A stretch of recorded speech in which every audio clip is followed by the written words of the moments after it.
What's going on, guys? Matty T here, and welcome to a new YouTube video where today we are going to be teaching you how to 180.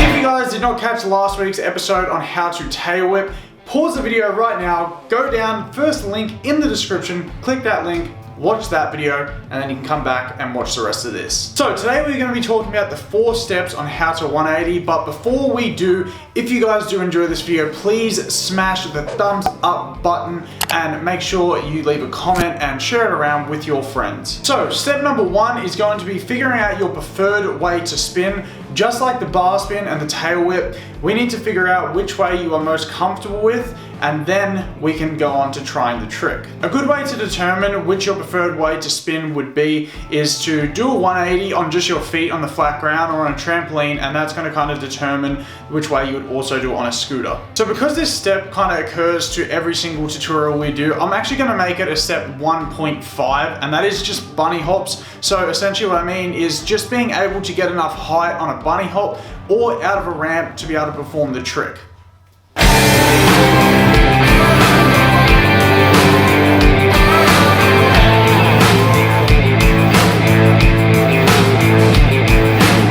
Number 2 is going to be looking and spotting your landing. One of the most common mistakes I always see people make when trying to learn 180s and 360s is they tend to actually look the opposite way to what they spin. So think about when you throw a ball and you look to where you want to throw it, your body is all in line with which way you want that ball to go. The same goes for a 180 or a 360. You want to have your body and your head leaning into the way that you are going to spin. And this is going to ensure your full rotation so you don't get halfway and your body kind of goes back the other way.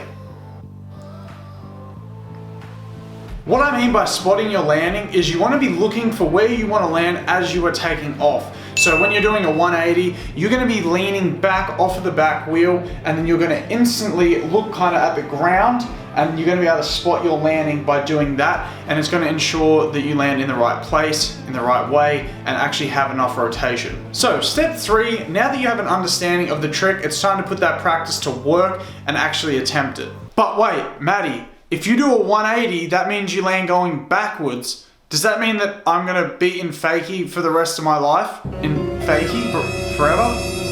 Always going backwards? No, don't worry, it does not mean that you have to be in fakie for the rest of your life, but what it does mean is you're gonna land in a fakie and you are going to have to 180 out of that, other known as a half cab. So these 2 elements of a 180 are actually probably the most difficult part to learn, which will take the most practice. With a fakie, it's gonna come down to balance, and that is just something that comes with practice and time.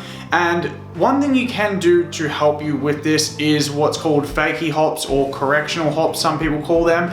And basically what that means is when you feel yourself going off balance, you can hop up a little bit and it's going to kind of correct your balance. I wouldn't suggest doing this always. It's just a good way to get a general consensus of a fakie and to learn how to do the half cab out. So for the half cab out, it's going to be very similar to the original 180 in, and it's the same kind of concept. The beautiful part about doing a fakie is you can kind of just turn in a little bit more, so it's a bit less than a 180 when you jump out, just to begin with until you get used to it. And again, these are 2 elements of this trick that are going to take a bit of practice. Step number 4, just like every other trick, you guessed it, practice. 180 is one of the more complex tricks to learn as you are beginning, because there is a couple of different elements that go into it, including obviously the fakie and the half cab that we have just spoken about. So you're not really just relying on that one trick, although you can practice just that one, and then over time you can just kind of learn how to do the fakie, learn how to do the half cab out.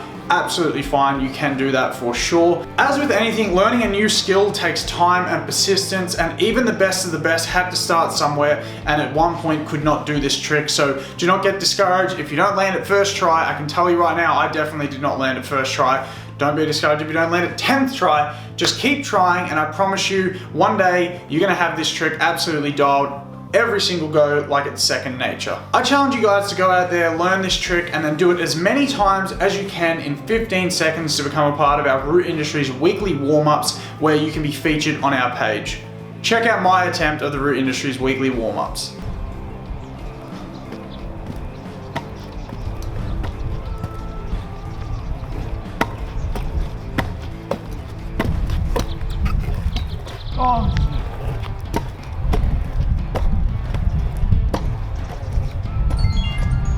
Comment below right now how many 180s you think I did in that 15 seconds. So I hope you guys have enjoyed this video and you have learned something from it. If you did, please make sure to smash a huge thumbs up on it. Leave a comment what trick you would like to see next, and check out our previous videos on the screen right here of the tail whip and the bar spin, where you guys can go and you can learn these tricks as well.